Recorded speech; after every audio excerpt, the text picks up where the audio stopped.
All right, the next level is next. That was fun. We'll do it live on a Friday. Merely Bo, the great Z. Jeez. Great to hear the voice. Oh, gosh, I know. That was great. You and Andrew, so much joy, emotion. The great voice, the great late. The GOAT, Jim Donovan. in the mix as well. I was texting with Megan a lot last night, going back and forth. And then when you Flacco signed, no, we didn't know. Oh, okay. Just about, because they had done the reflag, did the Muni Lot Oh, kids, yeah. like the Garbage Pail That kids, was and he fun. did one of Jim, and then we were talking about that. And then this morning, that's where she sent me the video that I ended up posting later on, and just, oh, gosh, the good memories of that. The picture I still have in my house of me and Jim up in my office. It's really the pool room, but we'll call it my office. Yeah. From that Jets game, just magic, Flacco fever, living La Vida Flacco. Yeah. All the angry Browns fans or what, and all of his videos, Monday videos during that time. Oh, gosh, was that a lot of fun. And it's just nice to have something that is not earth-shattering in terms of maybe what it means for the outlook of your Cleveland Browns, but it is certainly, it feels good. He is a professional. He is an adult. He is a guy that wants to win, knows how to win. I think he'll be invaluable for Kenny Pickett. I think he'll be invaluable for whomever it is that we draft into that room. I love it. I could not be happier. I mean, look at just the joys and all the victory Fridays that this guy provided. I think there's a movement, Gibbe. I don't know if you heard about it. People are saying it. You can't say they're not. The people are definitely saying that they would like this summer. You have the wrong number. They would like this summer to relive all the of the Flacco victory Fridays. I would like it too. Fridays. It's only 4 of them, I don't think Gibbe. our bosses are signing off. It's only. No, I don't know. You're the head honcho. Who do you answer to? Nobody. You know when if you have a sign on your desk that says the beatings will continue until morale improves, boss man. yeah, top dog. You know, Oh man, that was a throw to Amari. That throw. Do you remember? I remember doing a show. I don't remember which one of his starts we were doing it after, but I remember we were here. We're doing the show, and we. I think he had it. He must have had. He had obviously spoke post game, but it must have been after one of his weekly press conferences that we always carry live, and we said, "This is what it feels like to have a franchise quarterback." And what we meant by that is not just because the wins were nice and it was fun and we were throwing the ball all over the place and all of that, but also just how he handled his business. Like he's just a pro's pro. Like he's just grown man handling things and would stand in front and answer questions and be what a franchise quarterback is. So where is he, Gibbe? I've seen a lot of pictures of him on planes. I think that's all. Of course, that's all. I know that. I stopped. I mean, there might be maybe some stuff early next week. Hopefully Monday. Yeah. Well, knowing the way your off season's gone, it'll be Tuesday. It'll be Wednesday, Tuesday. 100%. 100% be Tuesday. 100%. Flacco will be in here They're with like, me Segura's exclusively on gone. Tuesday. We'll do it Tuesday. We'll do it Tuesday then. Yeah. That's all right. I'll be. Fine. I won't. You'll in be that doing- case, you'll I'll be- be just fine. You'll be doing just fine. I'll be doing. Look, what in terms? Okay, so what does it mean? Here's what it means. It means that you have someone in the room who sees the game the way that Kevin Stefanski sees the game. Yes. You have someone in the room who can be the starting quarterback this year, but can also be the bridge to the next potential starting quarterback and can also help Kenny Pickett along and say, Kenny, this is what you do in this offense. This is what you need to be looking for.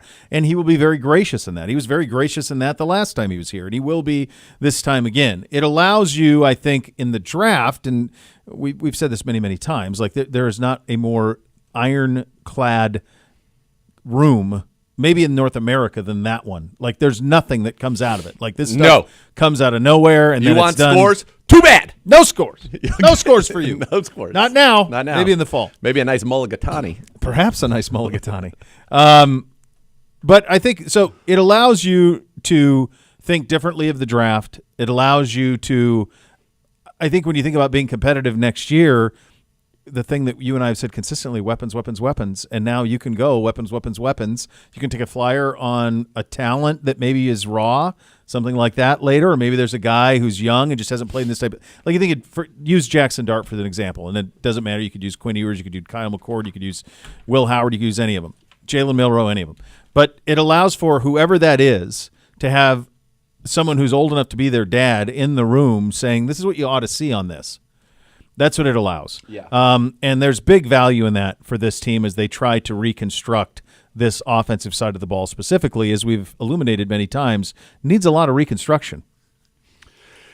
Yeah, so here's how I read it. Again, not scores, just this is my interpretation of it, that we are headed for either a 2-person quarterback competition or a 3-person quarterback competition. And what I mean by that is this. I believe that the Browns have 2 buckets of quarterbacks that they are looking at. Okay. And I would think that bucket 1, now if Tennessee shocks the world and is like, this was all a ruse and take Travis Hunter or Abdul Carter, I believe that within 1 second we will turn in Cam Ward. Yeah. So we're going to pretend that for this exercise that I'm getting into right now that the Titans are taking Cam Ward. Yes. I think your bucket of quarterbacks are Shedeur Sanders, Tyler Shuck, and Jackson Dart. I think that is bucket 1. So what does that bucket mean? I think Shedeur is still potentially, he's the only one of these 3 that I think would even be in play at 2, or if there were a trade down from 2 that they would take with their first pick. I think that Shedeur is the only one that's in that bucket. Mm-hmm. I think if you're talking 33, Shuck and Dart would be there. And I do think there is a remote possibility the Browns could try to trade up back into the first round and get both. Just remember, though, that is not typically the MO of Andrew Berry on a team that has a lot of needs to give up multiple picks for one player. But we went through the math and why it could potentially make sense. So I think that's bucket 1. I think bucket 2 of the quarterbacks is like a Kyle McCord, maybe a Will Howard, and a Dylan Gabriel. I think a Dylan Gabriel, if he was 6'2", is in the first bucket. Yeah. Mm-hmm. So those are, and to me, if it's a quarterback from bucket 1, it might be a 3-person competition. I don't think they're handing Flacco the starting job. 1 year, $4 million does not say to me, you're the starter in Penn. That says you're going to compete, Pickett's going to compete, and if it's Shedeur, Shuck, Dart, maybe they get a chance to compete right away. If it's the McCord, Howard, Gabriel crew, it's probably a 2-person competition between Flacco and Pickett, and then they'll be there to learn and try to force it into a 3-person competition. That makes you sigh. Well, I just don't know that. I don't know. Is there some room to push? To me, I mean, even if it was Shedeur, I think that you would be taking the long vision with it. I still think he would get. Cam's kind of the only one that it would be like. I think they'd get a chance to compete. Cam's very raw too. Yeah. But how much competing can you do? Like, there aren't enough reps to go around. Like, no. You have to make a decision pretty early on. You have to make it right away. Like, this is what this is going to look like. And this is the NFL. It's not Ohio State. If you take a quarterback at 2, though, he's sure. starting. But I think then it's not a competition. Then it's not. But to me, this feels like Flacco is. I presume him to be the starter. Kenny under him, and then rookie under the both with a long picture. That's kind of how I read it. Get no scores, and you're more plugged in than me. But that's just I don't presume him to be the starter. Really? No. Okay. I think. Listen, Kenny Pickett started in this league 25 games. I think that those 2 would be. You have a little bit of time, certainly in the offseason, to go through it. I bet Flacco would probably, if you said line up today, who gets the first rep? Flacco. I just think from a getting up to speed standpoint, Flacco could walk in here tomorrow and run around. Yeah, that's why I think he would get the first. That's what I mean. So Kenny would have to make up so much pretty quickly. There's a long way between now and September. Yeah. There's a lot of reps. And I'll be curious to see, who all's here. You know? I would imagine the quarterbacks are all going to be here for voluntary workouts. But that's kind of how I see it in this draft, though. This bucket of quarterbacks and then the other bucket of quarterbacks. I'm thrilled about it. As we remember, Flacco 4-1 as a starter. First player in NFL history to have at least 250 yards passing and 2 touchdowns in each of his first 5 games with the team. First Browns player to ever throw for 400 yards in 4 consecutive. AP Comeback Player of the Year. The reports are it's a 1-year, $4 million deal worth up to 13 in incentives. That's what I'm saying. 1 year, $4 million is not. That's not. One of the keys to the kingdom. Well, it's and it's also keys for a year, right? Kind of for everybody. So this is the definition of bridge, whether that is to someone you draft or next year you're going to be doing this all over again, unless maybe Pickett's the answer. Who knows? The only thing that I think that this changes number one, I think it means Kirk Cousins is not happening. Oh, no. I think Kirk Cousins is – there is only one job left open. It's Pittsburgh. So, to me, Pittsburgh is Aaron Rodgers. If he's going to play football, it's going to be in Pittsburgh. And if not, they'll pivot to Cousins pretty quickly. I would think they would have to – I would think there's got to be some ultimatum on Rodgers in the next – before the draft. Isn't Pittsburgh owed that? What's amazing to me is why they didn't just keep Justin Fields. Yeah, I don't know. I don't know. Because they're playing this game, and it's crazy. Yeah. So I think it means no Cousins, and I think it gives some lens into what it is they want the young quarterback to be, which is why I'm pretty specific in the 6 people that I listed. Not to say that a quarterback that I didn't list couldn't be, but I really think if you're talking about pick 33 of the first round, it is those 3. And I think later on, maybe that list is bigger, but those are the 3 that, to me, make the most sense. I saw a lot of people today say that us signing Flacco means it's definitely Milroe, which I could not disagree more. I don't understand that. No, I don't disagree. I couldn't disagree. And again, more. we don't have scores. So I just think stylistically it doesn't make any sense based on what we're trying to do offensively and based on the quarterback we just signed. Agreed. So I don't think you're going to build an offense around Jalen Milroe. Needs a lot of fine-tuning. And as I've said many times, he probably would have financially been even more enriched had he returned to Alabama and did a year of quarterback finishing school. Now, everyone will look at his talent and they'll look at his frame and his arm and they'll say it's so tantalizing. Of course. Let me get my hands on that piece of clay. But based on what we did, the Pickett signing and the Flacco signing, there's a style that Kevin Stefanski wants to play offensively, and it is not a style that I think would be conducive to what Jalen Milroe does well. Agreed. So give me your second bucket again. McCord, Howard, and Dylan Gabriel. Yeah, and your first was Shador, Dart, and Shuck. Yeah. Yeah. Of those, so just you go through those. Shador played in an offense similar at times, some with Shermer. He at least would have some terminology stuff. I mean, Dart did not. Dart did not at all. So it would be a big leap for him to go from what Shuck they is did. probably – and Shuck Jeff is pretty Brom's offense, a lot of pro-ready. Yeah, and he's 26. He's 26. Yep. And then Howard, I mean, they put his back to the basket back to the basket. I like that. That's fine. Back to the defense quite a bit. Yeah. At Ohio State, like a lot of play action roles. And I imagine McCord did that the year before. McCord did do that the year before. I didn't watch Kyle. I only watched him in the game. I know he's Miami electric. We should where's Siciliano will tell us. I know he was electric at Syracuse. Yeah, he put up a lot of numbers. Yeah. He'll join you at 2:00. He had one bad game where he threw like 5 picks. It was a big game for them too. He threw like 5 picks. And then Gabriel would be that for sure. And the only thing with him is just he's a little dude. Yep. That's kind of the only thing with him. But like by the way, Howard, Gabriel, McCord, Howard and Gabriel have started 40+ games, the two of them. McCord started for 2 years, 1 full year at Ohio State and 1 year at Syracuse. Dart started multiple years at Ole Miss. Shuck started multiple years at various places. Yep. And then Shador started for 3 straight years. So a lot of experience with the guys you're mentioning. Yeah. At the quarterback position. Yeah. And I think that's just kind of the way I see it. I think, it also leads, as you talked about, weapons. There's a scenario in which I think that is alive now that if you go with a second quarterback bucket, which I think could be a pick, maybe your last pick in the third or even your first pick in the fourth, gets you into there where you could start this draft going Hunter, stud at 33. Oh my gosh, yeah, that could be that could be Travion Henderson, that could be Borden, the kid from Missouri, that could be Isaiah Bond out of Texas. I mean, that could be. Oh yeah, see if Isaiah Bond.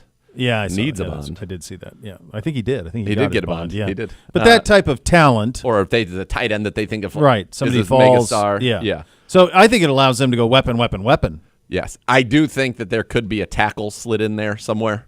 Yeah, like I could see it be, that's in play. I think certainly at 33 because of the depth with some of the weapons.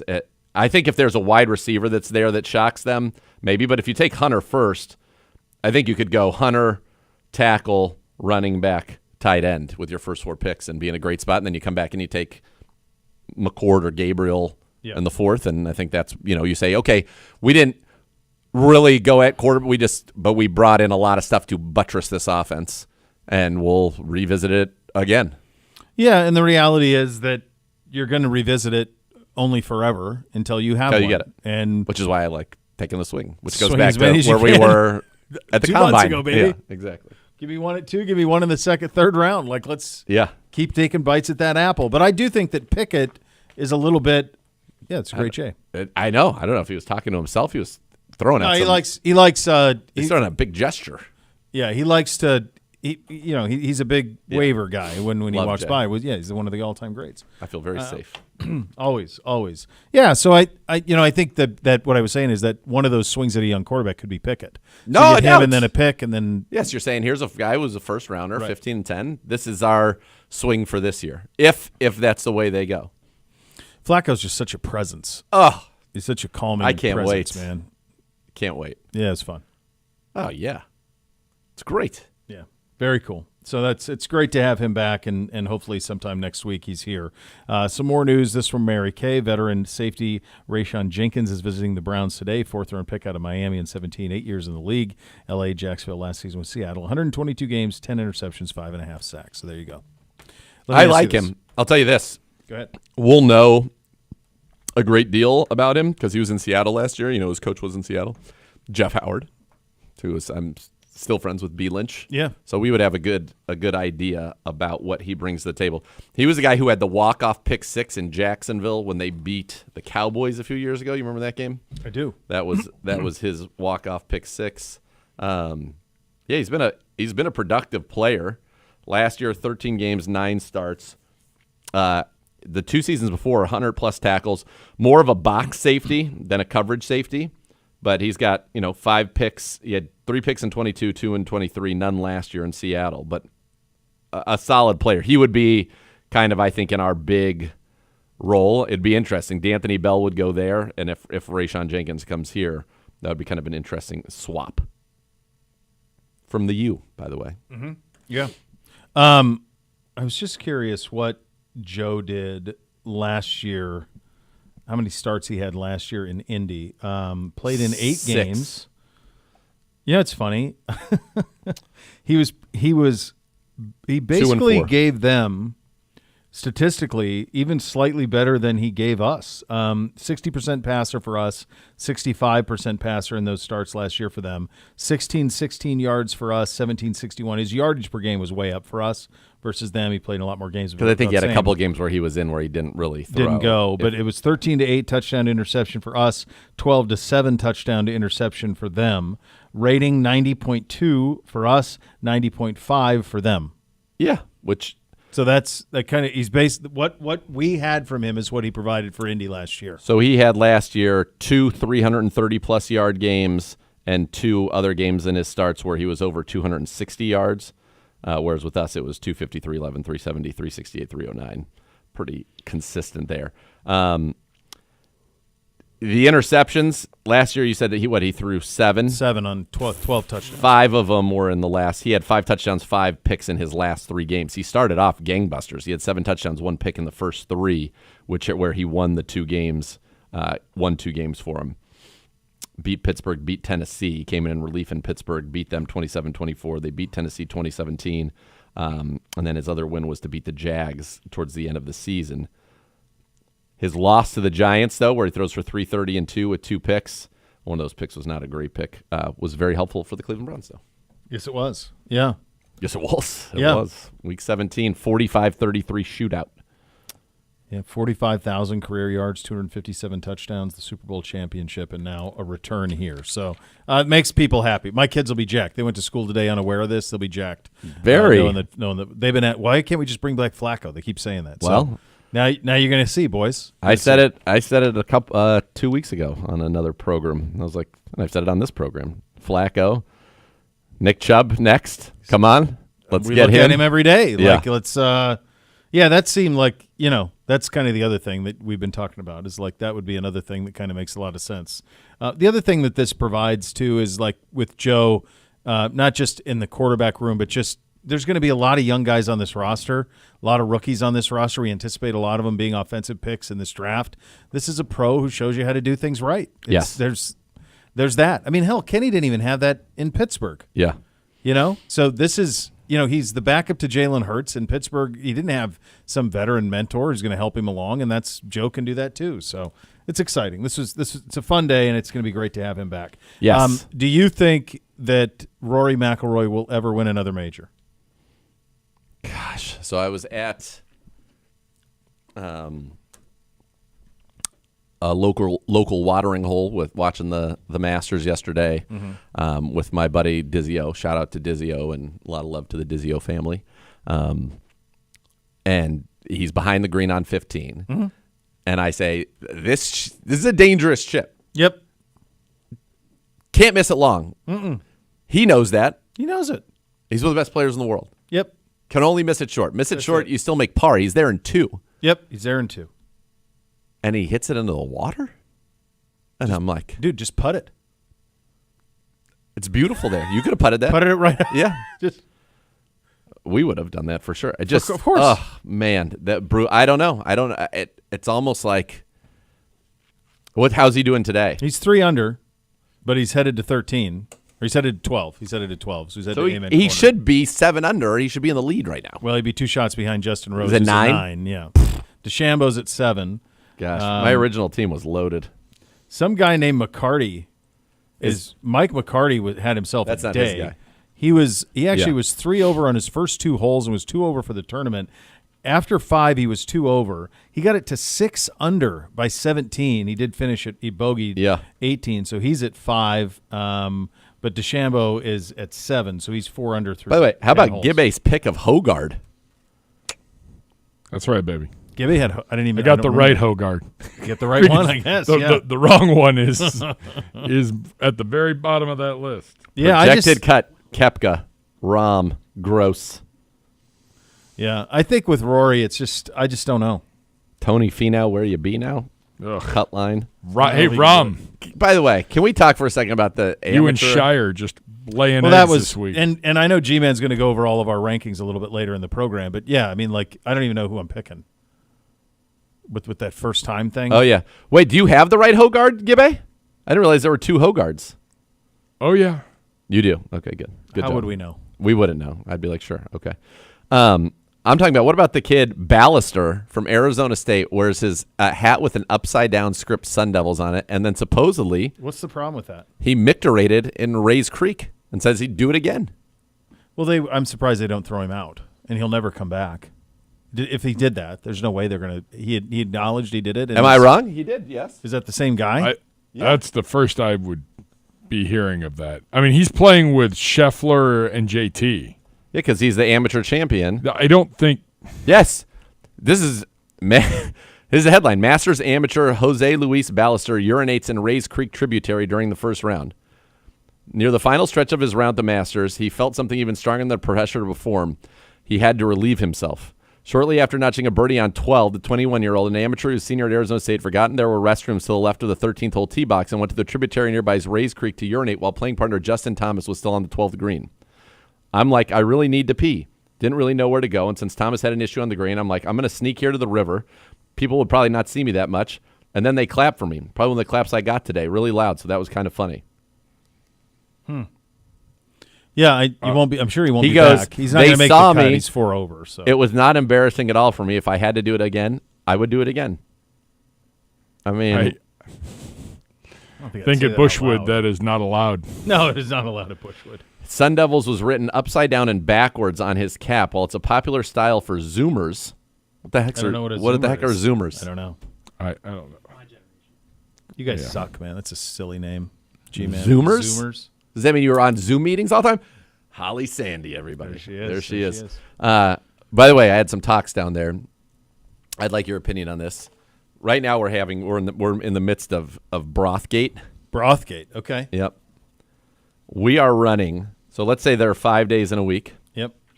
We're running right now somewhere between, we'll call it 70% on average, which would be 3.5 days a week, of not broth-based soups. It's a lot of creams, crema. So many. No, don't you think you need to at a it's minimum? It's got to be 80% broth. That's what I think. I'll settle for 60. Yeah, you can give me one I wouldn't go for it, but I would go for unless it's sweet pea or a split pea. There's sometimes you get like there's some other bean ham soups that you could talk me into, but I don't need like a broccoli cheddar potato soups, all that stuff. I'm fine, I can't have but that. like the other day, broccoli Cheeseburger cheddar. soup, no. Then Well, there was a chicken hold and on. rice that Gibbe's There's a tell you man about. of consequence whose favorite soup is the cheeseburger soup, and that is why it is in the rotation. I'd have to see Who is it. that? I'd Who have is to that s- man of consequence? How big of an L? He would know where the bodies are buried, and he might do the burying. Oh, Jay? That's a fine. the great Frayne, probably, right? That sounds like Fran, yeah. Sounds like Frayne. Now, I've not had the cheeseburger soup. It's not. It's good. Give me it. What's in it? Cheese and burger. Tomato? You've got your Little chunks of tomato, but it's like a cheese soup. It's a yellow like a cheese soup with chunks of burger and then like Some tomatoes. Yeah. yeah. There's other things in it. I a don't lunch? know all the No, details. that feels. But like the other day, and this was what part This of the one really got- conversation about the broth. This got us like fired up. I got the chicken and wild rice. Uh-huh. I'm all excited. What does that sound? You read chicken and wild rice soup. Chicken broth, be a clear broth based. That's what I was looking for. I'm a little. I had a little yeah, congestion. yeah. I Give me just a little- wanted a little something. Sure. My Yeah, a little- sinuses were all messed up. Chicken soup for the soul. They don't say cheeseburger soup for No, the they soul. don't. Not a. It was a thick. It was White dairy. It was a dairy broth. Oh, jeez. Yeah, I don't. Yeah. Yeah, I don't know. I think you got a 80% broth. I think if you want to do one crema a week, you give me one cream based a week. I could do it. That's so. Yeah. But I think told them 80% broth is where they got to be on that. you broth. nailed it. I said that most people would say 80%. I'm willing to compromise at 60%. Yeah. I Like, it. definitely on a Monday, hit me with a broth soup. Yeah, Coming out of the weekend, maybe I need a little nourishment. You got to Little, Maybe a clean little up a little detox. bit. Little Yeah. detox. I think Gibby's like how right. about a detox chicken noodle? So let's go a traditional chicken noodle. Let's They put a make a little good chicken Tuscan noodle, kale man. in there, When they do. Fine. and then a squoze of a lemon. In.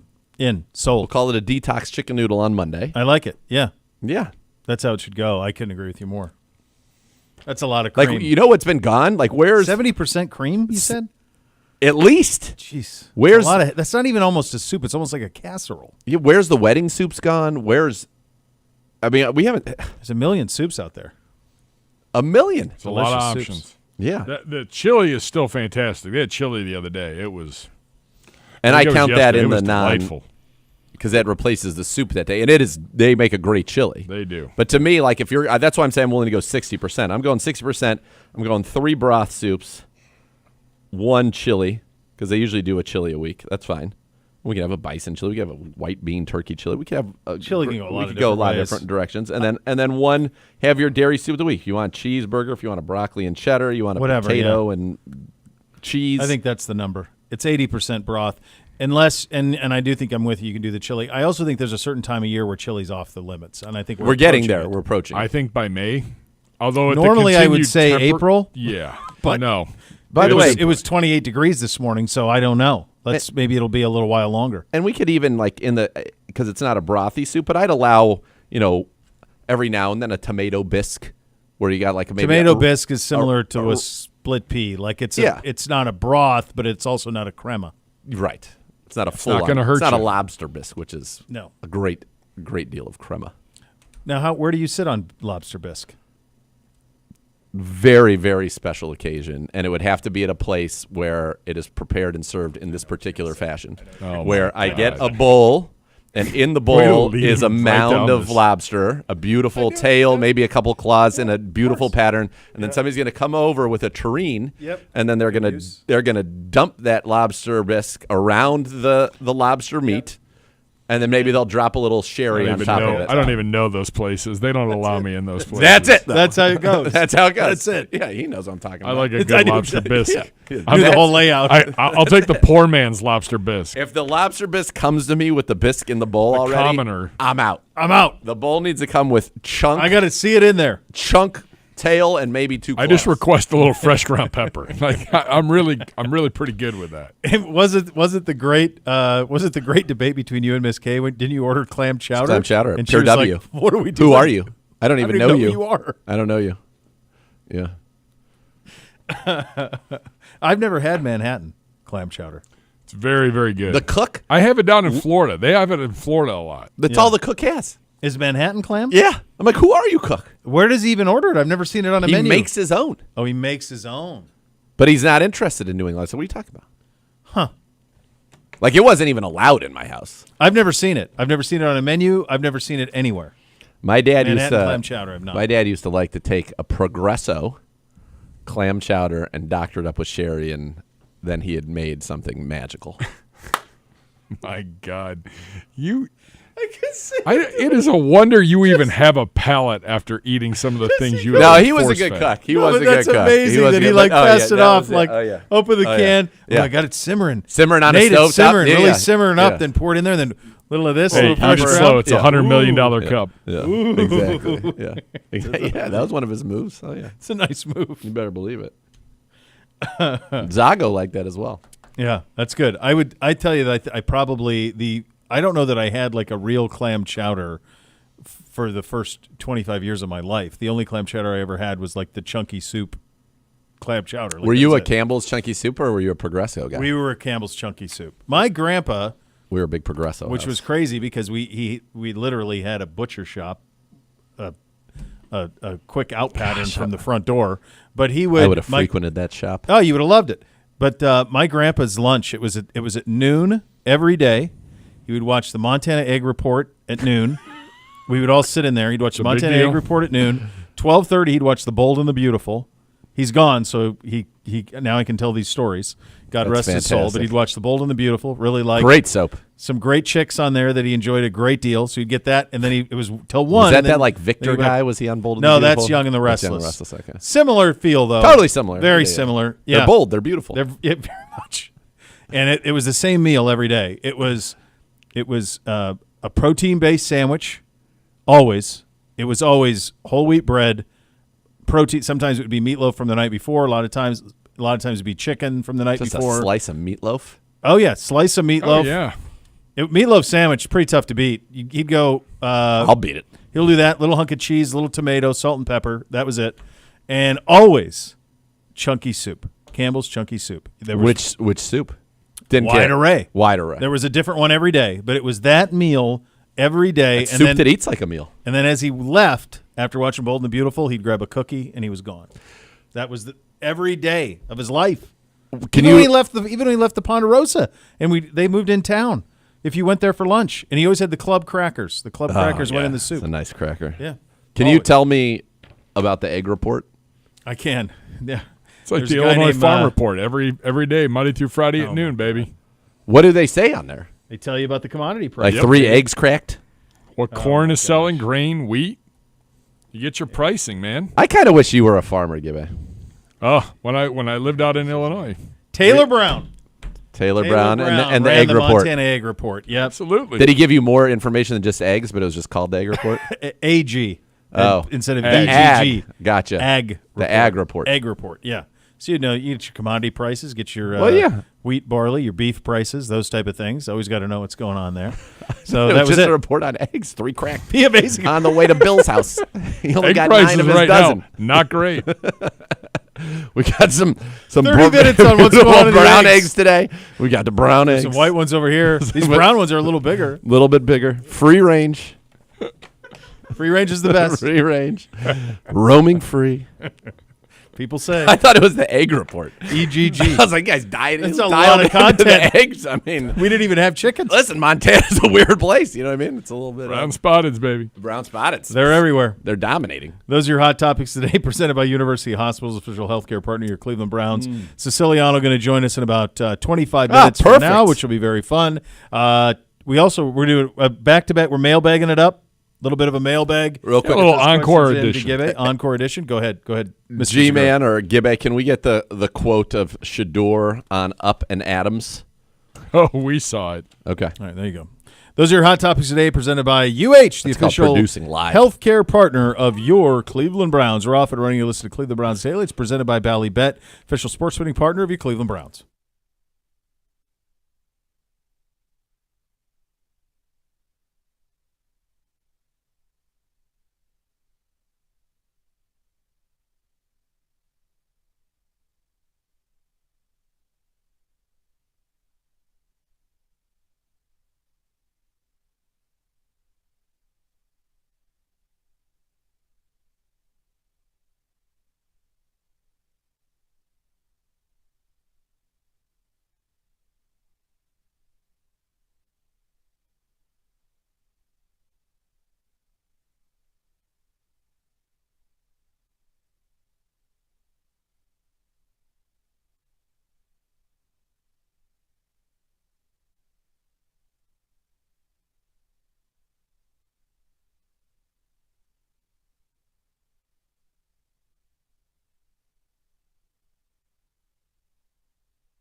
Browns fans, this month's winner of the local business platform presented by Minuteman is Russell Standard. A nearly 100-year-old family-owned business, Russell Standard's Akron plant helps supply asphalt and asphalt emulsions and performs preventative road maintenance to customers around the country. Check them out today, russellstandard.com, to learn more about the local business platform. Visit browns.com/community/local business platform. Shedeur Sanders was on Up and Adams with Kay Adams. I believe this was today or yesterday, and one of the things that she asked him about was the comments from Louis Riddick, and we talked about these yesterday, where Louis Riddick was on a podcast, I think it was on Schefter's podcast, said that the Shedeur family did not want to be picked in the top three. Yeah, he said, I don't want them to go in the top three, and they quite don't frankly, either. they don't either. So this is Shedeur saying, responding to that. Louis Riddick has something. Have you guys done? He doesn't think you want to be drafted in the top three. Is there truth to that? I have never spoken to Louis Riddick in my life, so I don't know what he's talking about. It's sort of like in God's plan. You don't know where you're going. Is it important to you to be taken number one overall? Like, is there like a glamour or like sexiness to being taken number one that you like, or do you see it's a bigger, longer journey than that? I don't care. That's the thing. I went to HBCU coming out of high school. 10. Here I am now. You feel me? Yeah. So the route, I don't care what the route is. At the end of the day, it doesn't matter to me. I just want the opportunity. Yep. I think we are approaching the threshold of audio that is acceptable for podcasts, and like there should be some. That sounded like a phone we hear on this station all that the was time, to be just- honest with you.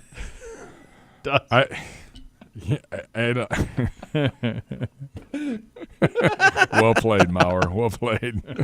The next level is next. I don't know. Like, Louis Riddick wants to be a GM really bad. I don't know So- how the analyst doesn't seem to be going well. The part where he says he's never talking to him is wild.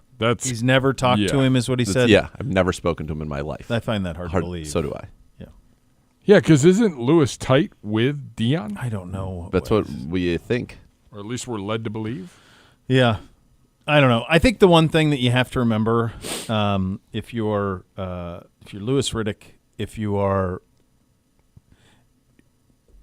think about Schefter, anybody who does what we do every day, and the idea is, content, and you have something that you cover, which is the bread and butter of your off season, and not a whole lot has changed in that process over a couple of months, and you have people who you have to answer to are saying, well, we have to talk about this, and so there's no parachute here, right? You get on, there's a mic, you start talking, and sometimes maybe you say a little too much, and that's what I think probably, that's my read on it, is that he took hearing that maybe Shedeur's not going to go in the top three as, well, fine. Well, he doesn't want to be there anyway. Yes. That's what I think. You said it.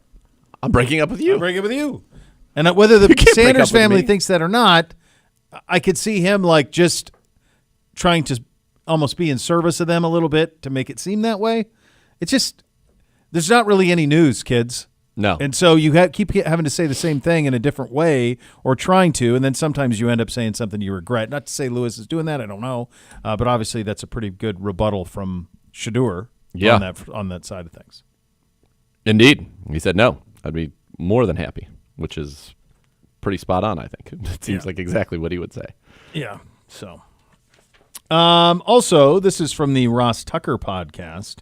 In terms of for the Browns, Todd McShay was on the Ross Tucker podcast and had some comments about the Browns taking Travis Hunter at number 2. He is the best wide receiver in the class, and he is the best cornerback in the class, okay? But what makes him one of the top 2 players and what gives him that grade is the potential to get impact plays on both sides of the ball, right? And I think anyone who's been in and around the game and has been to meetings and understands like how the week works in terms of game preparation and all those sorts of things, you kind of see a clear vision. Maybe correct me if I'm wrong, but you see a clearer vision of being the cornerback meetings. We've got to be able to communicate what's our scheme, what are we going to counter with, what are we looking to do this week, and then we can always do installs And you don't maybe need as much time in practice at the wide receiver spot. And so it's kind of the perception you get around the league. Now, my pushback on it, and it's not even pushback, but my curiosity is, I think he's ready at a higher level right now to impact the offensive side of the ball. And I also think when you look at these teams that we're talking about, whether it's the Browns at 2, the Giants at 3, the Patriots at 4, certainly the Patriots at 4, if he gets to 4, for those teams specifically, wouldn't it be more advantageous to really get the most out of him at wide receiver? But then how does he moonlight, right? And that's kind of the tricky part, because you can't, or can you just put in like red zone packages in certain situations? So it's going to be fascinating. Whoever drafts him, those are first world problems. He's the best wide receiver in this draft and the best cornerback in this draft. That is unfathomable to hear somebody say out loud. Yeah. He's Ohtani. He has a chance to be Ohtani-esque. Yeah, I mean, we've never been open. I guess what I'm curious about is, like, we've never been open to allowing this, much as we were never open to allowing what Ohtani's done, right? We never. There's been plenty of guys. I covered college baseball for Not 6 since years. the Babe, maybe. Yeah, Right? Well, no, not since the Babe. But there's plenty of guys I covered in college. I mean, I covered Buster Posey. Yeah. Buster Posey played shortstop, catcher, and closed. Yeah. For Florida State, he was a closer. Yeah. So he did it at FSU, and then you get to Major League Baseball, like, actually, a catcher who hits like this, that's like Hall of Fame type stuff. I think we're just going to play you there. Yep. And so that it gets squashed. And I think if it was anybody other than Deion Sanders as his head coach at Colorado, he doesn't get to do this. Yep. You heard what McShay said there. Best receiver, best corner in the draft. Buddy, he was a full-time wide receiver. He had 96 catches for 1,258 and 15 touchdowns at Colorado this year. Like, Yeah. that's a monster season. Monster. And he won the Thorpe as the best defensive back in college football. That's good. I'm again, it's not scores. It just seems like the outside sentiment is that we're not taking a quarterback at 2 unless it's Cam Ward. I'm all in on Hunter. I am fascinated by him, and I think he's could be a real shot in the arm. Oh my gosh. Yeah. He loves football. Loves it. He Loves just wants it. to play football and fish. Yeah. That's it. He had as many receiving touchdowns last year as Jeremiah Smith. He caught 22 more passes than Jeremiah Smith, and he had 15, same amount of touchdowns. Well, Jeremiah Smith's going to be a top 5 pick. Jeremiah Smith might go number 1 overall unless there's a quarterback who will. But I guess my point in that was, like, everybody knows he's a great corner, but he was a full-time wide receiver. Yes. So when they say he can make the impact quicker at wide receiver, I get that. But I also think, like, I remember Tyva saying this, and I think it's a really good point. Like, he is a lockdown man corner. So, like, if you take him at 2, the worst-case scenario, is he is the starting quarterback opposite Denzel Ward and is a Pro Bowl level corner. That's Totally. the worst case. Totally. Offensively, the worst case is he's what, like Percy Harvin? And he's like a sometime receiver playmaker guy? Yeah, and I think he's a better receiver than that. Yeah. So Percy Harvin was like part running back, part receiver. Kind of a slash guy. Yeah. No, he is. And I think he hasn't, one of the things they talk about is what would he do, being a full-time receiver. I think you're saying play some man-to-man. You know how to play man-to-man. That's my point. Like, go out That's there the and play whole point. some man-to-man. Right. Go cover him. But you can dedicate a lot of time to becoming a professional route runner and receiver, and then I think he'd just be unreal. I think he'd be unbelievable. Like, I think he is a transcendent athlete. Mm-hmm. I think he is a special athlete. And if we're not going to get a quarterback at 2, I want to get somebody that is special and can put points on the board, and I believe fully that he can do that. And also, at times, I think he can help you stop them. Yeah. I love it. What did you make today? And hold on, let me make sure I'm not jumping ahead. What did you make today to that point of... Oh, baby. Rory with an eagle on 13. Oh, I saw it. Did you see the shot off the pine straw? He's at 5, baby. Come on, Roars. Let's go. G-Man, let's get that back in here. Yeah, get that back up, G-Man. What are we doing? All right, go ahead. What were you going to ask? Did you God, see? he would be 9 under. You have the lead. We're staying alive. Go ahead. What did I do think you of think? Tingis, the pilot? I thought it looked great. I think the boys would be into it. Well, why are you doing that, baby Billy? Because I'm selfless. That was. Did you laugh when I found that? I don't make. I make nothing. After I pay my doctors, the people in the lab, I don't make a single penny. Well, baby Billy, why you do that? Because I'm selfless. God, what a legend.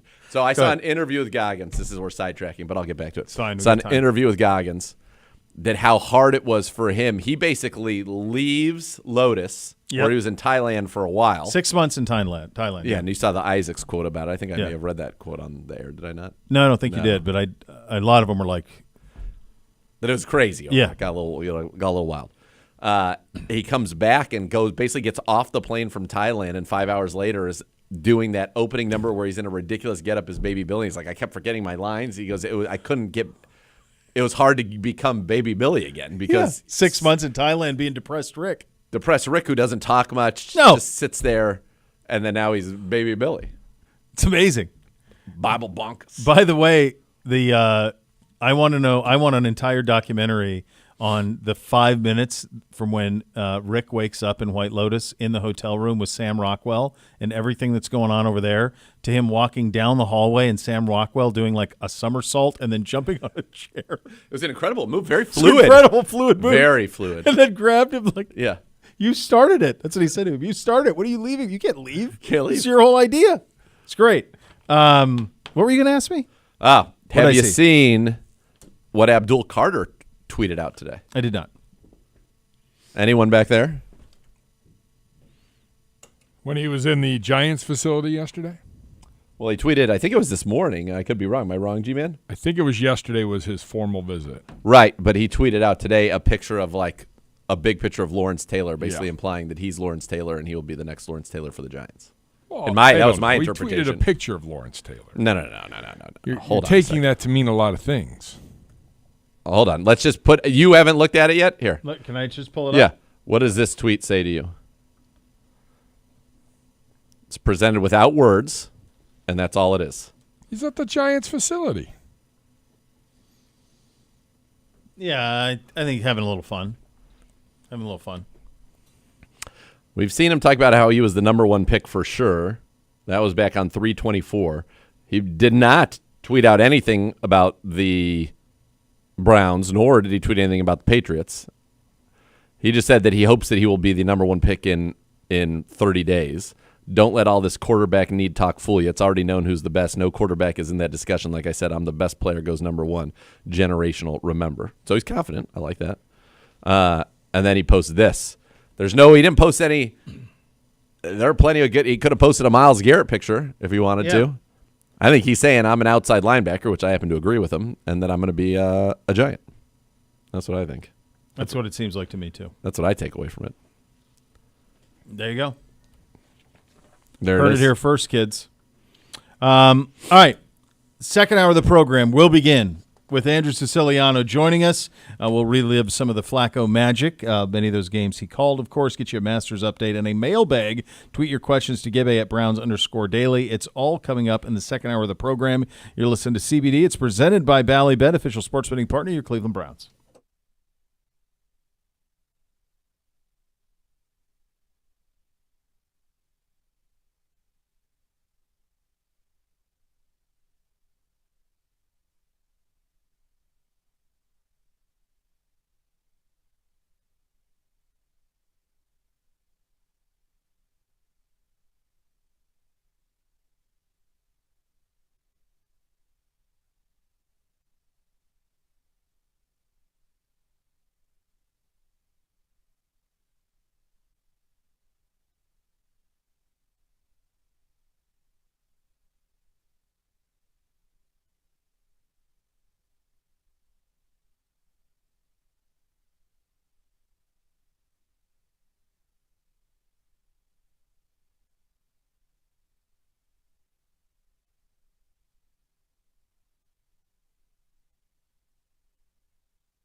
Add more fun to your fandom with the Ballybet Sportsbook app. Download today. Get 50 back in bonus bets when you place your first wager of 10 or more. Ballybet, official sports betting partner of your Cleveland Browns. Time to head out on that Twisted Tea hotline, presented by Twisted Tea Hard Iced Tea, official sponsor of your Cleveland Browns. Keep it twisted, Cleveland. He is the voice of your Cleveland Browns. He's a great friend of the program and a great friend in general. Andrew Siciliano joins us. I'm sure you have some sort of Erewhon smoothie in front of you. What's your morning like? Come on, guys. Come on. Although my niece is coming to town for spring break, and I do believe she does want to go to Erewhon. I am not an Erewhon shopper.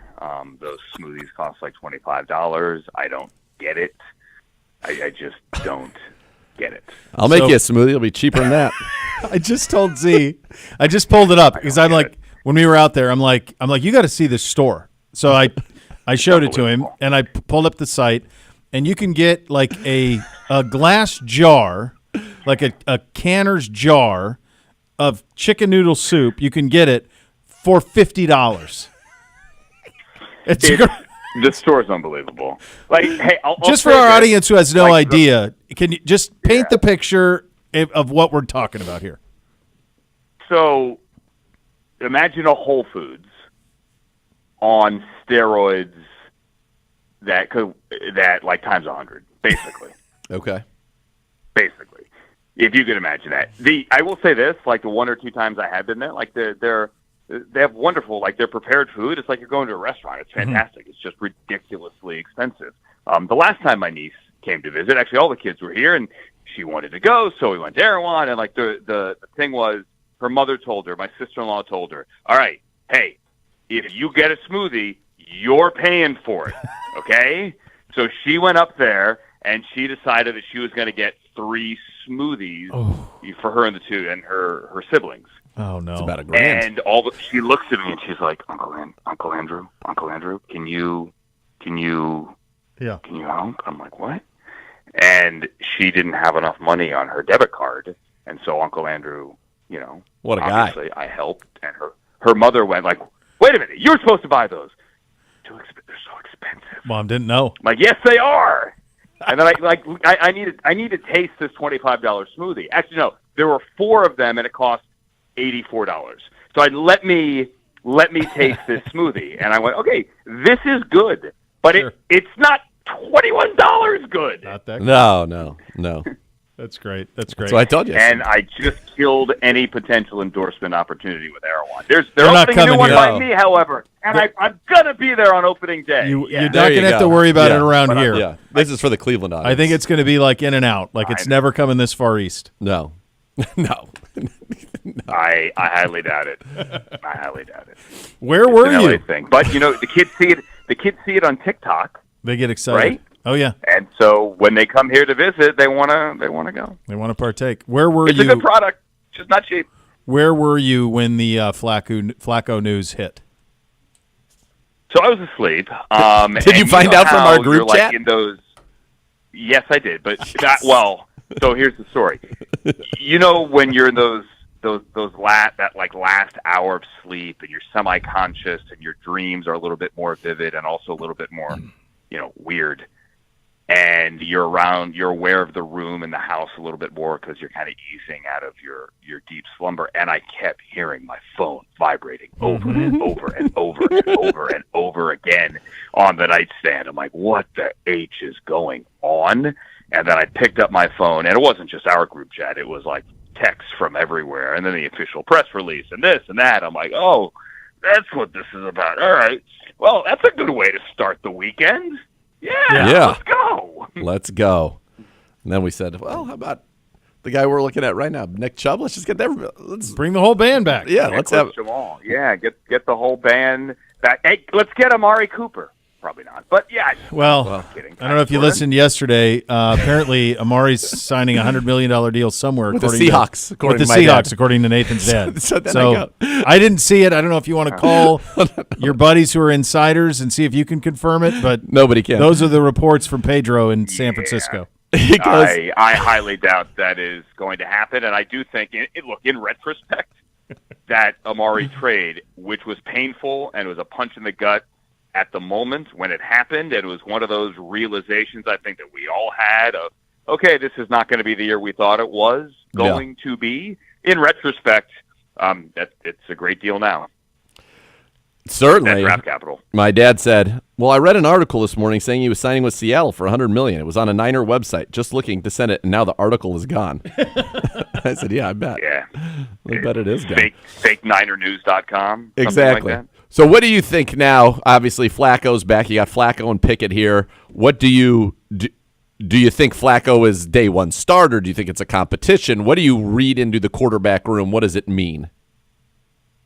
So I want to say one thing. I was listening to you guys earlier. Okay. I wouldn't say that Kirk Cousins is 100% not going to happen. I would say it greatly diminishes the possibilities. Okay. I would never say never to that. And if it were to happen, we would have, at least when healthy, not counting Deshaun here, so the healthy quarterback room would be cumulatively over 100 years old, which would just be awesome. That's a show right there. That's a show. They'll eat at Nana's place. It's fun. Right. I think what it does, to answer your question, though, Nathan, is it kind of frees them up to not have to. Let's just say this: if the quarterback they are targeting, let's say they have two quarterbacks they're targeting hypothetically, and we're assuming that quarterback isn't a 2 for now. If they can't get either of them, or the price to move into position to get either of them, if it's too much, and they don't come out of day 1 or 2 with maybe one of the couple of guys that they had targeted, that they have Joe Flacco, and they could instead maybe look at a day 3 quarterback. And as Jimmy Haslam said in Florida, you don't want to reach for the guy. There may not be a long-term answer at quarterback in this draft. You still have to draft somebody somewhere. But now that you have Joe, I think this says you don't have to get jittery on Thursday or Friday to trade up or to make a drastic move to get one of those guys. Yeah, you've got a quarterback room now. You know, you're going to draft a rookie. You've got 2 veterans. You got a veteran in Pickett who now can learn from a guy who knows this system front and back and views the football the way Kevin does, which there's big value in that. Yes. And I also think, Andrew, to me, and Nathan and I talked about this earlier, but there's now I think we can say there's a type of quarterback that they want, which is one that fits with what Kevin is offensively, which is how he got the job and what he's best at all along. 100%. I agree with you. And I heard your Milroe comment. I don't know that this points to Milroe, but if you were to throw him in the room, just, again, hypothetically, it's a great guy for him to learn from, and he gives you the changeup, right? If you want to throw him on the field, there's your change of pace, and not that he's a gimmick. I think he's going to be a quarterback in this league. And by the way, I've said before, after speaking to the guy and meeting the guy in Mobile in Alabama, how he's a world-class citizen and you want him in your building. Go back and watch the Good Morning Football interview that he did today. Mm-hmm. I'm talking Jalen Milroe. You're going to fall in love with the guy. He's world-class citizen, and if he's the guy, then that's great. But it gives you the possibility to get him. And it also, I think, again, gives you a little bit of insurance if you can't get whomever it is, Milroe or otherwise, that you want on Thursday or Friday. So you heard earlier, I had the 2 kind of buckets that I think it's Shador, Chuck, or Dart if they're doing something, 33 or between 2 and 33. And if not, I think McCord, Howard, Dylan Gabriel make a lot of sense. What can you tell us about McCord? We know what he did at Ohio State, but obviously is a Syracuse guy who was throwing the ball all over the yard. What did you see from him, and is he somebody that you would have interest in, maybe late on day 2 or early on day 3? Yeah, I totally would. I don't know that he's there day 3. I know that sounds aggressive. I think there's a chance he goes day 2. Yep. Oh, I know that the Columbus attitude on Kyle McCord is much different than the Syracuse attitude. I grant that, and I accept and understand that. Mm-hmm. I could say that the 2024 Syracuse Kyle McCord was a guy that helped turn around a program, a guy that helped bring a program back from the dead, a guy that, maybe not dead, I'm exaggerating, but for us alumni, it felt that way. Fran Brown had a lot to do with it. The coach brought a lot of players in, guys from Georgia like Jackson Meeks and others that helped turn the program around as well. But Kyle McCord led the nation in passing. I mean, Jeff Nixon had him slinging it. He was throwing it a lot. It's not as if they were leaning on the run, but they had a good back in LaQuint Allen as well, who's going to get drafted, and he's dangerous out of the backfield. And Kyle hit him a lot down the field. He turned a program around, and I think that is worth a lot. He's not the same leader that Will Howard is. I heard you guys say that. You're 100% right. Not that guy at all. But he's still a leader in his own way, and he could sling it. Daniel Jeremiah and I were talking about it. He sees Derek Carr in him, if you want to make that comparison. So I think that's worth something. I think he is going to start and win games in this league. Is he a take you to the Super Bowl starter? Not sure, but I'm excited to see the kid get a chance. This would be the Columbus perspective on McCord. 4-star, by some services 5-star coming out of high school, paid his dues. Started C.J. Stroud got hurt and missed a game. I want to say like 3 weeks into his first year as a starter. Kyle came in and was great, and then he sat the next year behind. And then the thing that I think the criticism that you would have of Kyle, and some of it is of no fault of his own, but they just kept waiting for him to take the quarterback job by the throat. And he never really did. Like, he held off Devin Brown, but he never quite took it. And then when he got into the season, and I think some of this probably falls on the folks at Ohio State at that time, he really became a check down Charlie at Ohio State, Andrew. Like, he would not take risk down the field. They kept wanting him to make plays down the field, and he would just really wouldn't. Was much more interested in having stuff underneath. And the reason he ended up transferring is not because they were bringing in Will Howard. It's because they said, you're going to have to re-win this job. And that's what led to the portal and all of it. But, like, he's beloved down there. He is very well respected. He played a lot better than I think people sometimes remember him playing his 1 year when he was a starter at Ohio State. It was just they wanted him to be more of a playmaker than he was willing to be. And the cool thing about it was it appears as when he went to Syracuse, he was freed up because he made a lot of plays at Syracuse last year and was pretty fearless with the ball. Dude, everything was down the field. I mean, everything got a big arm down the field. He's got a big arm, and he's throwing 30-yard back shoulder throws on first down. I mean, okay, I got man, here we go. And he chucked it. He chucked it all over the yard. And I realized that the lasting Ohio State image is the fourth down incompletion against Michigan. I get that. And I was mildly skeptical as well when he got there. But, like, he didn't have the same weapons he had in Columbus. He had good players. Like Jackson Meeks will eventually play in the NFL, and Aronde Gadsden is definitely going to get drafted. Pena, slot guy, but it's not. He didn't have 3 first-round wide receivers there like he had in Columbus. No, and he made everyone there better. So that's got to be worth something. Yeah, that's absolutely worth something. So as you kind of sit here now, and I know that you are plugged in and you're talking to a lot of people out there while you're having your elite smoothies. What's kind of your sense at the top 3 of this draft and kind of how you think that unfolds? I would be at this point stunned if it weren't Cam Ward at 1. Yep. I don't think there's any movement unless somebody wants to blow them out of the water. I just can't see it happening. I've seen trades proposed like the Giants getting there. All right, we'll give you next year's 1. We'll give you a 2 and a 3. Maybe they would do that. I think they might listen. I just don't know that anyone's going to make that kind of offer. I think Cam Ward is 1, and I don't think that's going to change. The draft begins with the Browns. Your guess is as good as mine. Yep. I think I'm in the same camp as you guys are. It's Hunter or Carter, whichever. Take one. I think it gets interesting with the Giants because I've heard a lot of smoke. I mean, you've heard the same, the Giants were all over Shador all year. They're at every Colorado game. They're there 1,000 times. Okay, got it. I've also heard them connected to other quarterbacks as well that are, guys that maybe the Browns would target at 33, and so maybe they go Carter, and then you saw Carter with his Lawrence Taylor tweet this morning. Yes. You have to have somebody who wants to trade up for a team to trade back. And I don't know that there are teams that want to trade back, certainly in the top 5, because the list of quote-unquote elite players in this draft is small.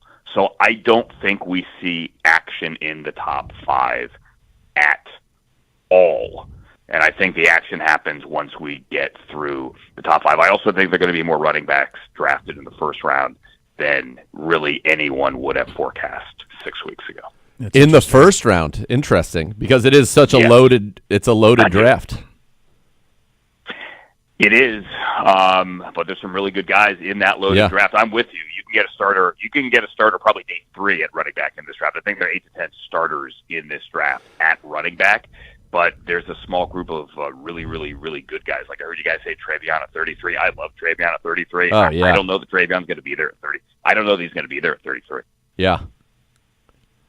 Interesting. That's going to be a fascinating thing for the Browns. That should the Browns say that it's Flacco, it's we'll call it Pickett, and then let's say it's a McCord or a Gabriel or a Howard, and so they've got 33, 67, 95 to maybe add 3 weapons in there along with Hunter. It could be very interesting where they go at 33 and 67. I mean, there could be some very good players. And the question will be, at 67, do they think they can get a running back that's closer to the running back they get at 33 than maybe if a wide receiver like Burden or Ibuka slips, or if there's a tight end there that they really love? I think that's going to be, or a tackle. I definitely think tackle's got to be in play at some point for the Browns in this draft as well. I think that'll be interesting to see how that plays out, because those are such important picks. I'm kind of the opinion now, I would love to come out of this draft with Hunter and Shedeur. That would be such a home run to me. Mm-hmm. But it just feels, knowing kind of the DNA of the people making the decisions here, that the idea they would give up 33-67, and in McShay's mock, for example, they give 33-67 and next year's 2 to go get a quarterback after they didn't take 1 and 2 seems hard for me to get my head around. Yeah, I love the mocks. I also love mocking the mocks, and I would never mock Todd McShay. I just no.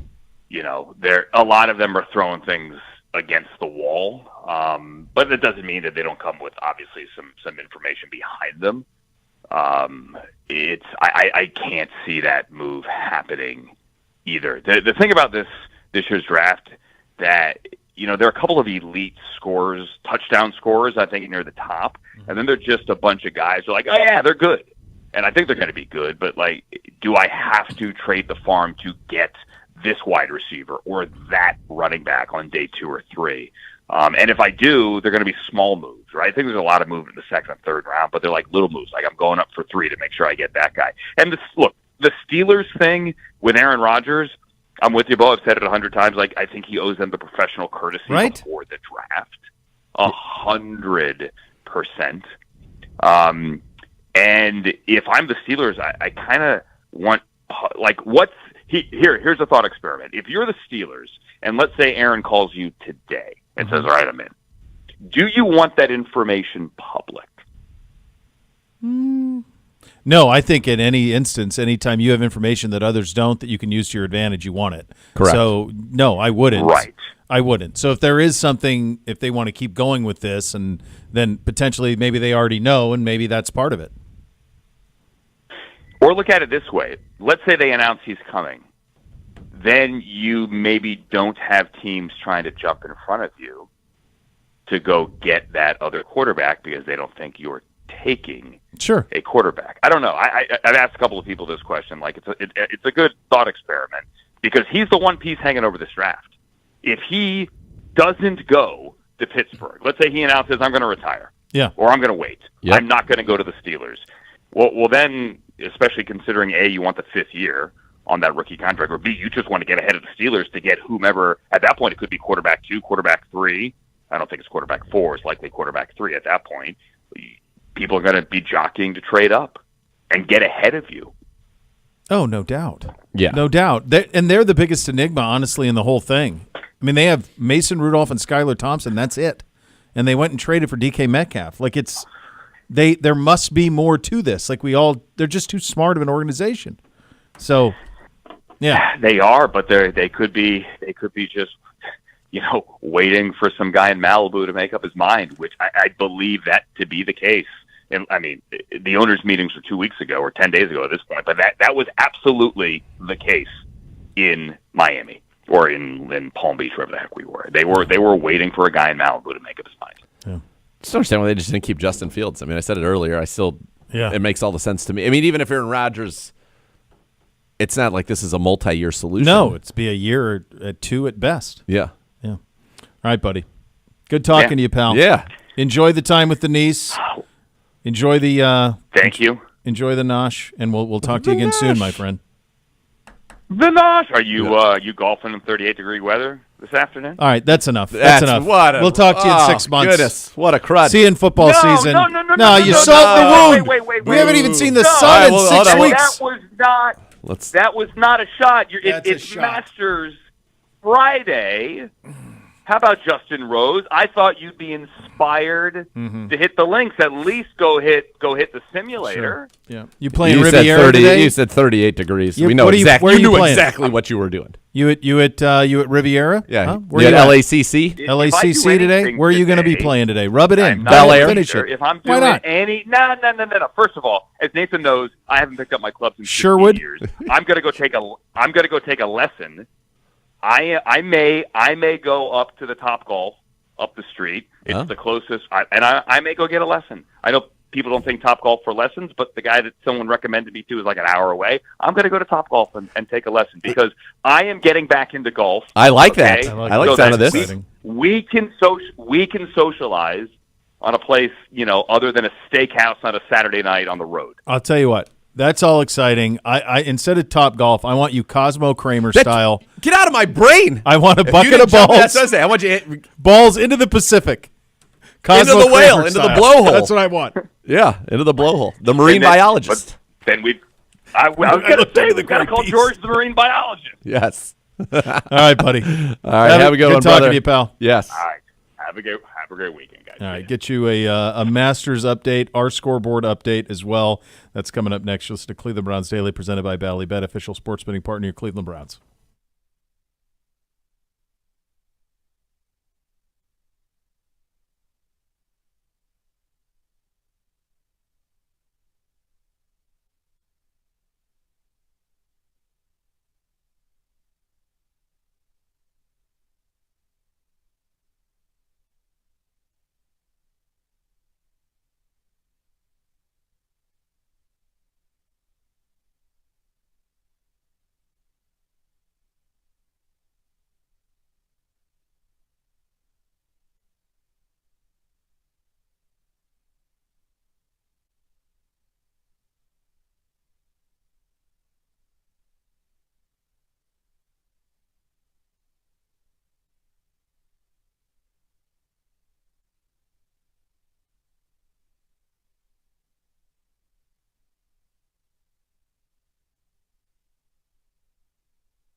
Serious Lawyer, Serious Injuries, 1-800-ELK, Ohio, free case review. Elk & Elk's proud partner of your Cleveland Browns. Masters, day 2 leaderboard. We just saw Rory roll in a birdie on 15. He doubled there yesterday. He is 6 under on his round with 3 to go. He is 2 shots back like that. of Justin Rose, who is in the clubhouse at 8 under.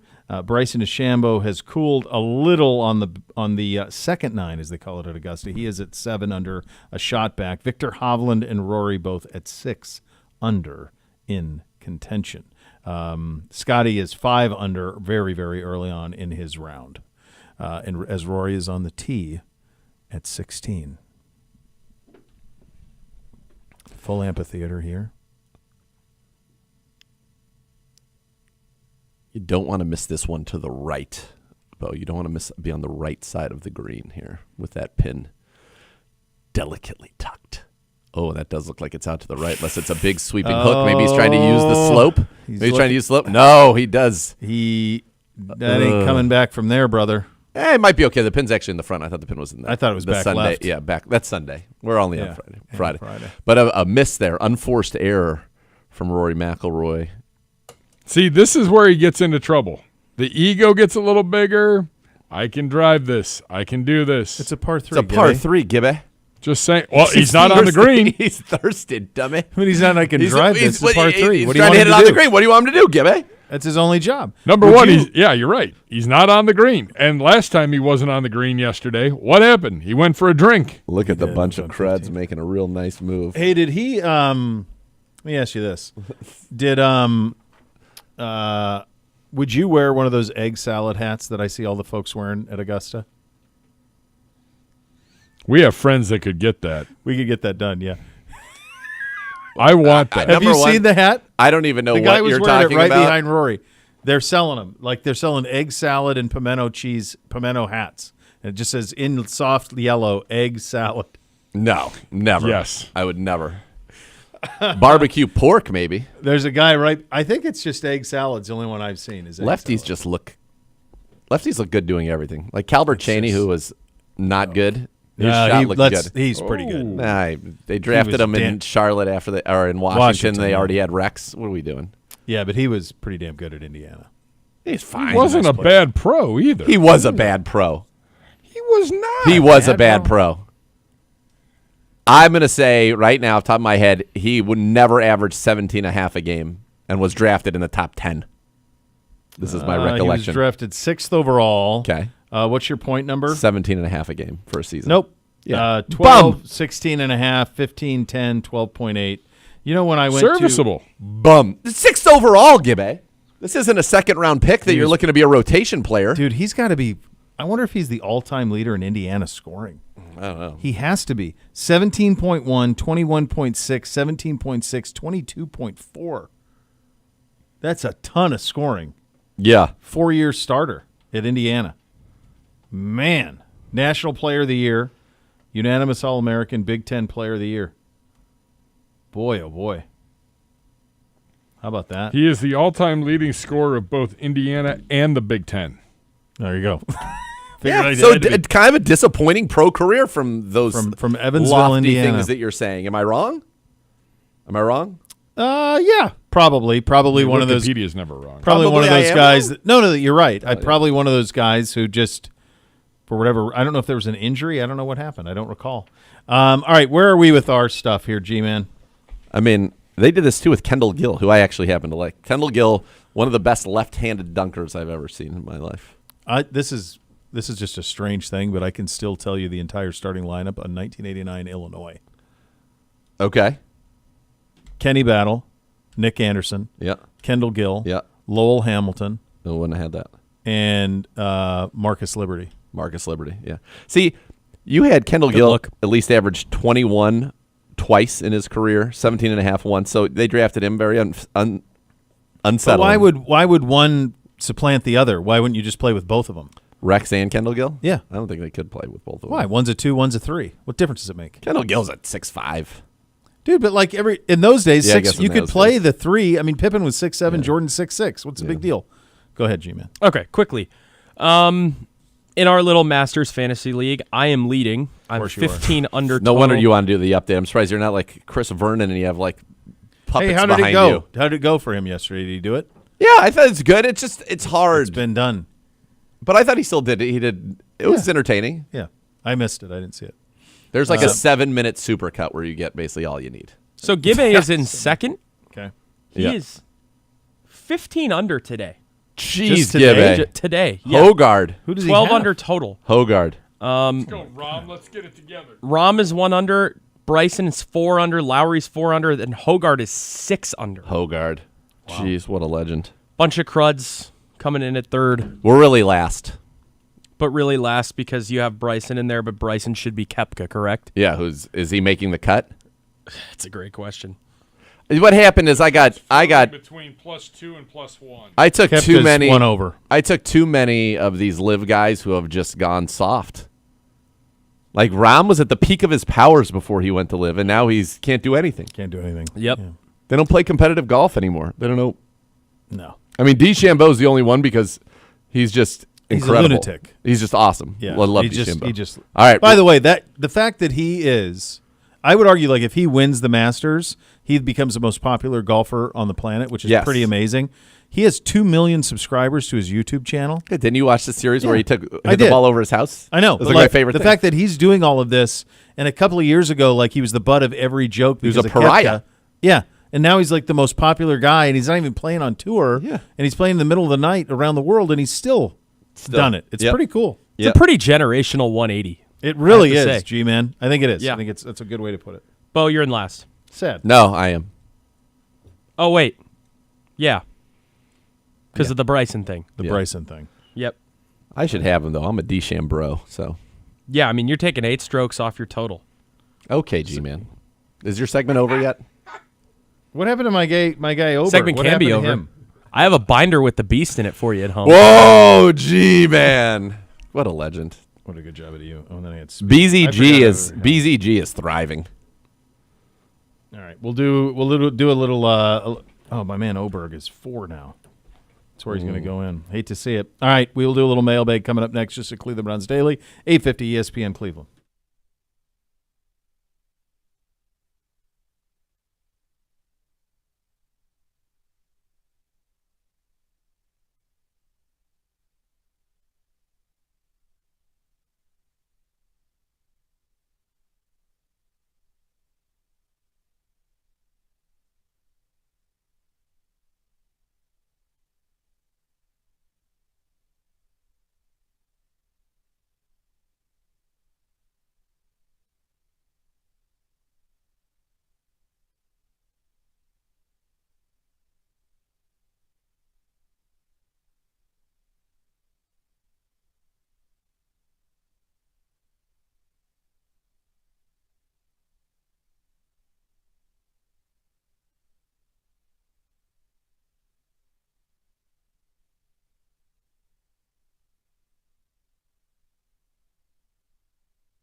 All right, time to open up that mailbag on a Friday. Hello, Gibby. All right, little bonus edition rapid fire Let's mailbag. go. Let's go. Richie Fox, Z and Gibby. I've asked Bo on a separate program this question. Do you have a he who shall not be named in this draft?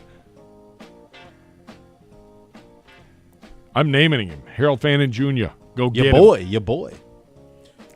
Shador Sanders. Okay. I don't know if you qualify as shall not be named. Yeah. We've named him Many the times. most. Yeah. Yes. Yeah. He asked, what is your ideal way to watch the draft? I don't remember the ideal way. The way to watch it currently is in this room for 45 hours. Yeah, I used to is love what it. it feels like. I used to love it. You guys are working. I just found out that Bootsy is making his acting debut Please. on Excuse me? day one of the draft. Yeah. On that night? On that night. Why would they Acting schedule I something? don't know. What are people doing? What are we doing? Yeah, now it starts at 7. When's the draft start? 8. 8. Okay. So We'll probably be on the clock at 8:10. we'll take Oh, two that's- cars and I'll have to, I'll see his little starring role and then I'll bounce. I just got that news last night. I'm like, what are we doing? What are we doing? Draft night play? Come on. It seems. Come on. it- What are we doing? there's so many things that are done that are just outrageous. No sense. No sense. Bobby asked, what is the most ridiculous thing you've ever done that you're secretly proud of? I am not allowed to talk about that. Ridiculously done that I'm secretly proud of. Legally, I'm not allowed. I don't think there's anything that I can't think of anything that I've done that, like, in retrospect that would be like risky or that I would now be looked at as being proud of. I would say, like, if we're just being really objective about it, Sure. the fact that I wrestled a match was probably objectively dumb, but I'm very proud of it. I don't think that at any point you thought it was objectively dumb. You were as Plenty all in as did. can be. No, there were plenty that I didn't. My father included. Well, he also thought Amari Cooper was getting a 2-year, $100 million deal with the Seahawks, among other things. So I always had your back. I knew how hard you were training. I knew Thank that it you. would be fine. I Thank knew you. that you'd waited for it. I had all the faith in the world All in right. it. I'm Yeah. saying some people would say. So I got this one yesterday, Okay. and this is G-Man's favorite football club, FUTBOL. All right. Hey, Uncle Bo and Dr. Z, the Man City quarter zips will shortly be on the way. I've done a job for City today and grabbed a couple of freebies today to add to your elite quarter zip collection. Oh, Is baby. this going to be in the? Oh, baby. This could be a great So- color, right? Well, it's baby blue. That's what I'm I saying. mean, it is Man, G-Man's favorite. could be a- Man City's baby blue. The So Carolina blue. That's got a situation. chance to be gorgeous. Can I tell you gorgeous. something as a tangent to I that? believe the crest has a nice ship on Oh, it it's now. beautiful. G-Man, you used to have, what did you have, like an eagle on it at one point, then they went back to the ship? What's he got on that thing? Because that's not his favorite. Who is his team, Arsenal, United? right? Arsenal. Oh, well, that's not a rival of City. I thought maybe he was a Man United guy.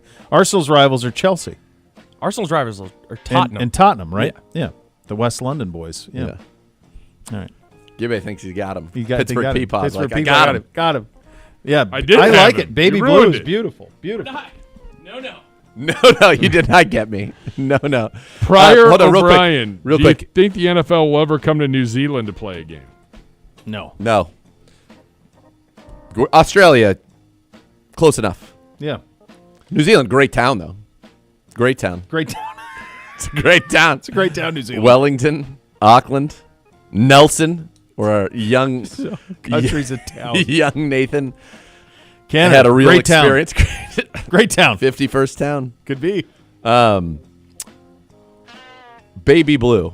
Okay. I'm looking it. I don't know why it's so. I thought like in the Jordan catalog there would be so many shoes that incorporate baby blue that'd be easily accessible for me. There are not many, and quite frankly, I'm on StockX and I'm Why do you striking want out all baby over. blue? Do you Because just- I have some baby blue stuff that I wear with like black or with gray. And I'd Oh, like a sneaker. I don't want to pony up. You know how much our freaking White Walkers are going for these days. Yeah, those are crazy. A Fortune. Yeah. Baby blue Jordans. No, they had a Jordan 3 that released honestly about a month ago that had baby blue in it. It was the one that it was one replicating the shorts he wore under his Bulls jersey. His Carolina practice shorts. There's a pair of those out there. Let me tell you, my friend, I have spent, I don't know what night it was. Maybe it was Wednesday night. Yeah. And Miss K was consuming like Below Deck or something. And so I was locked in on StockX to try to find what I was looking for. What ones are you looking for? Is there a Just, certain year? I'm just looking for a shoe that's white with the Carolina blue on it, a Nike or a Jordan preferably. Like to get the mules of these in Carolina blue is like $500. It's like there's a premium on it. I don't think it's the tariffs yet. No. They just did. They just dropped one. They just dropped one It was a that's Jordan 3. They dropped one of these but it's a navy in the front with I want black and Carolina blue or white and Carolina blue. Here. This All is right. it. This is the one there. They just dropped that. Yeah, but that's not. I think that's not a Carolina. That is North Carolina blue because that's the Carolina practice short. One last thing. Go. Enough from the clown golfing in 38-degree weather. Wow, never knew Siciliano was such a crud. LA privilege, I guess. Yeah, seriously. Of course he is. All right, so much more to come. $50 smoothies. Cleveland Browns Daily, 850 ESPN Cleveland.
All right, when we reconvene on Monday, who's got the green jacket?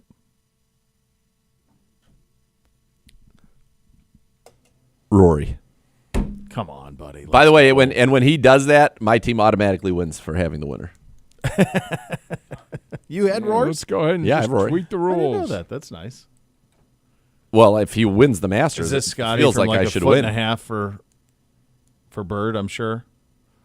Scotty's at 5 under. Rose in the clubhouse at 8 under.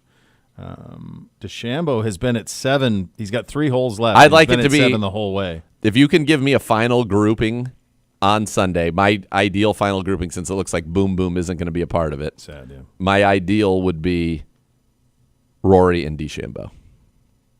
Were they in the same or a group ahead of each other at the U.S. Open? DeChambeau was a group ahead. Ahead, Yes. yeah. And then Rory was in the last, but Just he make watched that putt. He watched DeChambeau make that remarkable shot, and then he couldn't do it. It was a hard putt. It was. was Yeah. downhill left to right. Is U.S. Open's Very at nasty. Oakmont this year? What's your We've never been there before. No, they're yeah. What's your ranking of the 4 majors from that you enjoy, like your enjoyment of them? This, I think, because of the time of year, but the Open is my favorite. So to the watch Open's my favorite because I love that it just is so different. So that the PGA, I actually think the PGA is catching up to the U.S. because they play different courses. So we've seen some really cool courses at the PGA Championship in the recent years. U.S. Open's getting a little better. They were LACC last year, but like we've seen Oakmont a million times. But I suppose I don't know. Is Oakmont like our Troon or something? To me, I don't know. The Open and the Masters are like Distant. Agreed. top 2. Yeah. The only reason I would give the Masters a little lead is because it's usually this type of crummy weather here, and so Yeah. it's like this window into What gorgeous. it could be. Right. I really but want. I love the Open. I want somebody to play a major tournament at Wolf Creek. I want to watch that. I think that they should do stuff like that. I think that they should Yes. play either the PGA or probably would have to be the PGA, but like play at places that I think it's cool to play at places that anybody can play. And play places we've never seen before. That are like cool. there's that Moonlight Basin course in Montana that's got the 750-yard hole. Like play there. Play places we've never seen. Now some of them are hard because they have the parking or spectators. I don't know if Wolf Creek could make it work. Maybe it's a they TV show. It is a TV show. It's tough, but you can. There's you enough can parking around there. find- Yeah, One minute. parking's not an issue. I don't know where spectators stand Yeah, because because a lot of it is you're on top of a mountain. Yeah, right. Hitting down 300 feet. All right, there you go. The next level is coming up next. We will be back on Monday. Yes, we will. Welcome back, Joe. You know, Welcome back. I'm saying, I don't want to have the day off. I want to be You're with coming you. right back in, baby. Yes. You got a date Monday, baby. Yes. Thanks for listening, everybody. Cleveland Browns Yo, Daily, 30. presented by Bally Bet, official sports betting partner of Cleveland Browns on 850 ESPN Cleveland.